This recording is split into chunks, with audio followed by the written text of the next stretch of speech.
Hiya crafty folks, Amy here with Amyswares, and today I'm going to make for you a Love You shaker card.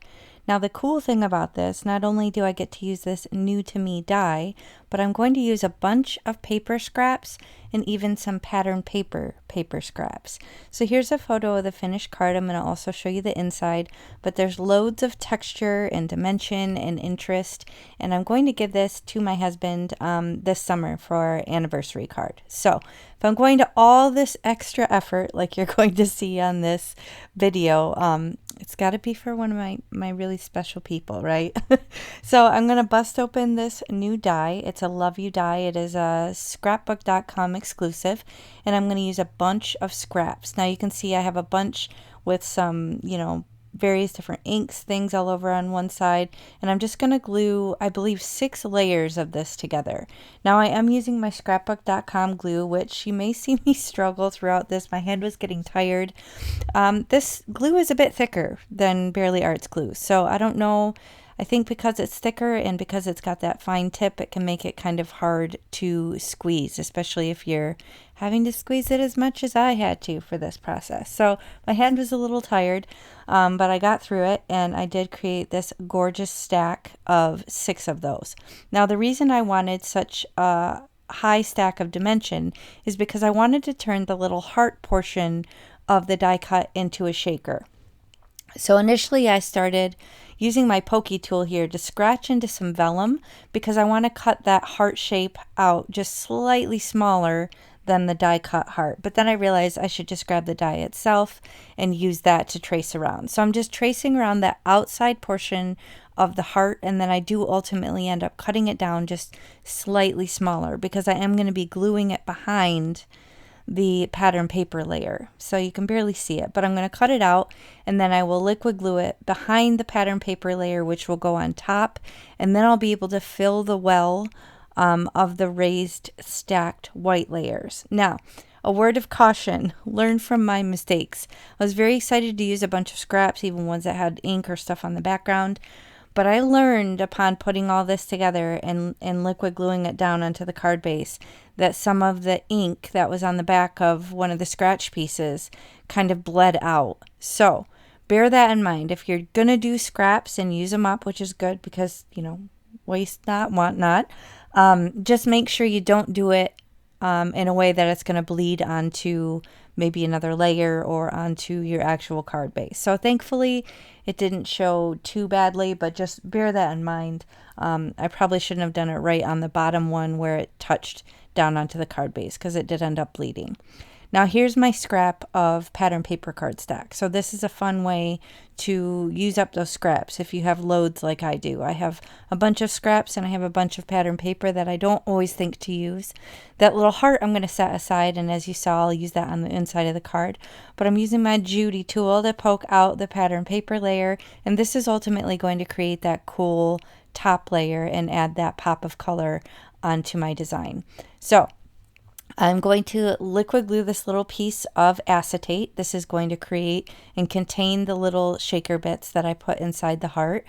And I'm just putting this down. Now you could use, if you have thin enough tear tape, that would have probably been neater. I did have some oozage, which y'all know I'm not a fan of, but whatever, I made it work. And now I decided to bring in some more dimension with some 3D embossing. So this is one of my favorite embossing folders. I will link it below with all the other available products. If you expand and scroll down, if you use my links, it's no additional cost to you, but it really does help me out.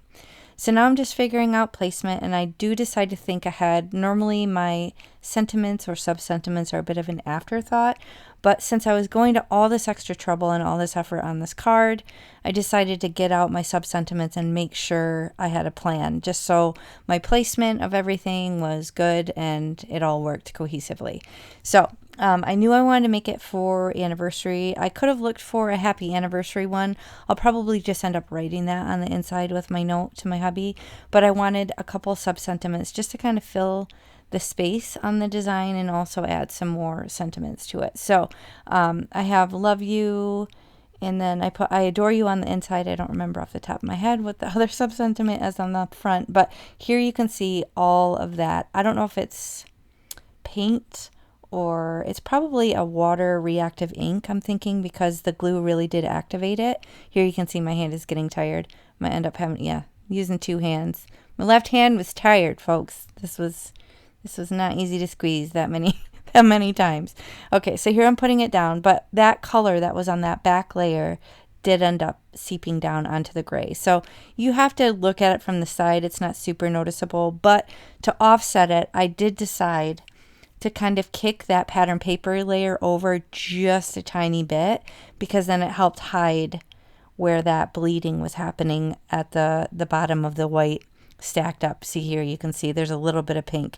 So I kicked it off just ever so slightly to the side, which did give it kind of a cool white drop shadow and also kind of helped to hide that little oopsie. So again, just word of caution, if you're going to use scraps that have ink, just bear in mind if you're using liquid glue or anything like that, not to have it bleed or reactivate that ink for you. Now these are adorable little rhinestones. They're from a company called Doodles Paper Playground. Doodles Paper Playground, which sadly is no more, but I did buy a bunch of her stuff when her shop was closing, and these rhinestones were a perfect match for that pattern paper. So I'm just going to put just a handful of them in there just because it's not a whole lot of space. Look at the dies that you have. Maybe you have ones with like a bigger O or a bigger heart or something like that. Think of creative ways that you can use your standalone dies and stack them up like this to turn them into a shaker card.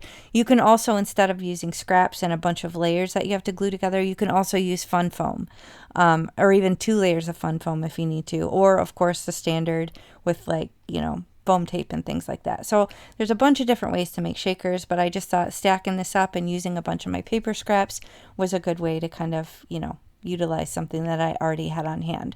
So now I have liquid glue on this layer. I have the acetate to contain the heart full of the cute little rhinestones. And here you can see I'm just going to offset it just slightly to the right, so it'll have that little bit of white drop shadow.